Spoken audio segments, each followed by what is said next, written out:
Bonjour, nous allons voir aujourd'hui comment paramétrer les documents dans le logiciel HelloRL. Pour ce faire, trois prérequis. D'abord, vérifier que votre adresse est bien renseignée. Ensuite, vérifier que vous avez ajouté un logo et vérifier que vos conditions générales de vente sont présentes dans le logiciel. Pour ce faire, je vous invite à cliquer en haut sur vos initiales, puis ensuite d'aller dans le menu Administration.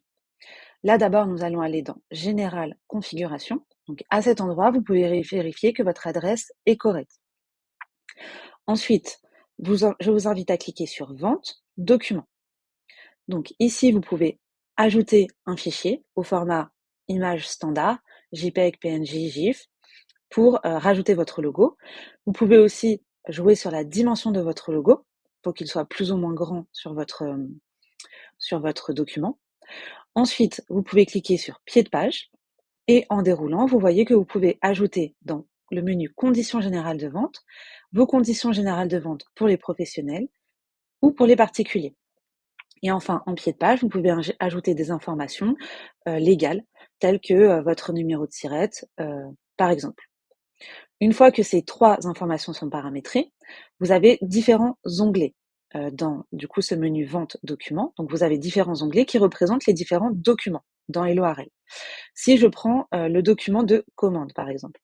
Donc, à chaque fois, je vais avoir un en-tête, un corps et éventuellement des informations en pied de page.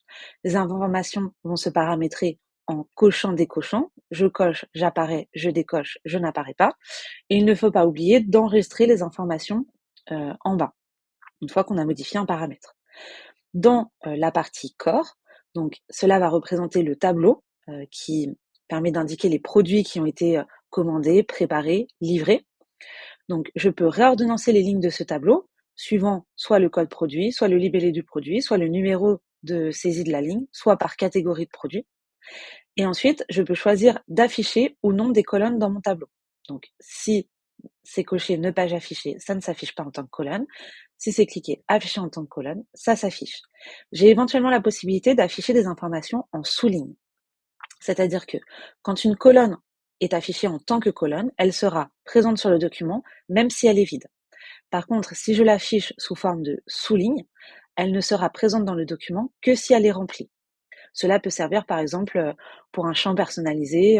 Si on souhaite indiquer les produits qui sont bio, on peut rajouter un champ personnalisé de produits de type bio et l'afficher en tant que sous-ligne.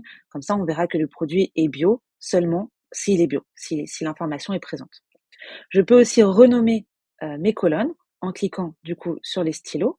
Donc je peux indiquer libellé de produit par exemple.